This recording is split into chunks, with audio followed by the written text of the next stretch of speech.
बिहार विधानसभा का चुनाव नजदीक है और सभी पार्टी तैयारियां कर रही है। भारतीय जनता पार्टी भी तैयारी कर रही है और इसको लेकर लगातार बैठकों का दौर भी जारी है।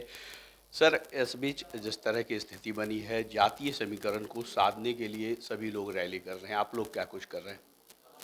देखिए, हमारी तैयारी रहती है। हमारा तो सीधा नारा रहता है, सबका साथ सबका विकास। हम सबों को लेकर करके चलते हैं और मेरे लिए तो मुद्दा विशेष तौर पे बिहार का विकास है। बिहार को उबारना, बिहार को गरीबी और पिछड़ेपन को दूर करना। लगातार जो बिहार के अंदर में जंगल राज रहा है, विकास से पूरा जो है से दूर रहा है, हमें उस जंगल राज की समाप्ति, कानून का राज स्थापित करना और विकास के रास्ते पर पटरी पर दौड़ाना, ये मुख्य जो है से रहा है। और अब तो बिहार के लिए एक बड़ा ही सौभाग्य की बात है कि डबल इंजन की सरकार, एक तरफ मोदी, दूसरी तरफ नीतीश कुमार, ऊपर केंद्र में बैठी सरकार जो अब तक इससे पहले सौतेला व्यवहार बिहार के साथ करती थी, बिहार को दरकिनार करती थी, बिहार को वाजिब हक भी नहीं देने का काम करती थी, बिहार की आवश्यकताओं को पूरा नहीं किया जाता था। लेकिन अब मोदी जी स्पेशल पैकेज तो दिए ही, लेकिन उसके अलावा बिहार के विकास के लिए विशेष नजर रखे हुए हैं। जितनी आवश्यकता है बिहार के विकास के लिए होगा, बिहार के ऊपर लाने के लिए, मुख्य धारा में जोड़ने के लिए, अन्य राज्यों के साथ खड़ा करने के लिए, वो सब देने को तैयार हैं। दूसरी तरफ नीतीश कुमार जैसा एक विकास पुरुष जो हर चीजों को बारीकी से समझना और समझ कर करके उसको लागू करना, उसको नीचे जमीन पर उतारना, ये दोनों काम कर रहे हैं।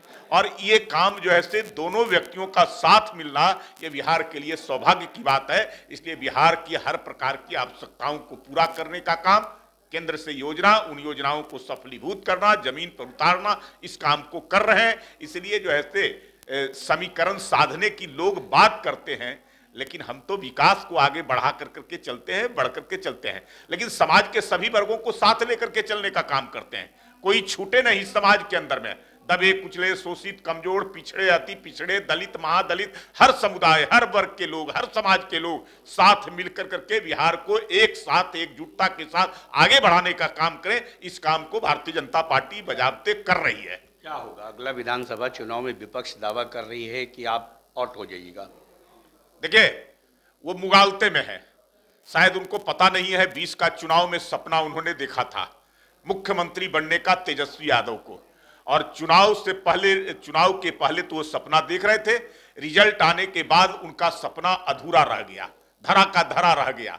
लोकसभा चुनाव में भी महागठबंधन बनी थी और महागठबंधन पूरी तरह से जो है नरेंद्र मोदी को कैसे परास्त करे, उसके लिए बिहार एक मैदान बनाने का काम किया था। लेकिन इन सब चीजों के बावजूद, सारी चीज जब भ्रम की स्थितियां पैदा करने के बावजूद जो है बिहार में हम सफल हुए।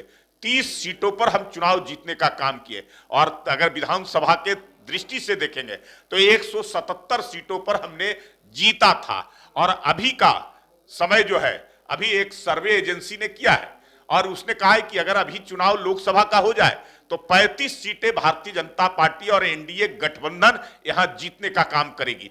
तो 30 सीटों में हम 177 सीट जीते थे, अगर 5 लोकसभा की सीटें और बढ़ जाएगी तो 30 सीटें और आने की 207 सीटें, और हम 2010 में 206 सीटें प्राप्त किए थे। हमारा जो है से इस बार का संकल्प है, हमने एक टारगेट तय किया है 225 का और उस लक्ष्य को हासिल करके रहेंगे। हमारी एकजुटता है, हम नीतीश कुमार के नेतृत्व में चुनाव में जाने वाले हैं। हमारी 5 दलों की जो है से गठबंधन है और उस गठबंधन पूरी मजबूती के साथ अपने कार्यकर्ताओं के साथ हम जिलों के स्तर पर हम सम्मेलन कर करके और उस एकता को भी प्रदर्शित कर चुके हैं। नेता का भी नाम तय कर चुके हैं। विपक्ष बिखरा हुआ है, विपक्ष में जो है एक होकर करके जब लोकसभा में परास्त नहीं, हमसे लड़ नहीं सका, तो अब बिखरा विपक्ष जो अपनी डफली, अपनी राग, नेता के नाम पर कोई किसी का नाम जो है तय नहीं कर रहा है, स्वयंभू कोई नेता बन कर करके बैठे हैं, तो ऐसा विपक्ष जो है हमसे क्या मुकाबला करेगा, क्या लड़ पाएगा? विपक्ष का नामो निशान इस बार मिटने वाला है। यानी प्रेमरंजन पटेल जी का साफ साफ कहना है कि विपक्ष मुकाबला करने लायक ही बिहार में नहीं है और इस बार भी बिहार में एनडीए की ही सरकार बनेगी। कुंदन कुमार, लल्लूराम के लिए पटना की रिपोर्ट।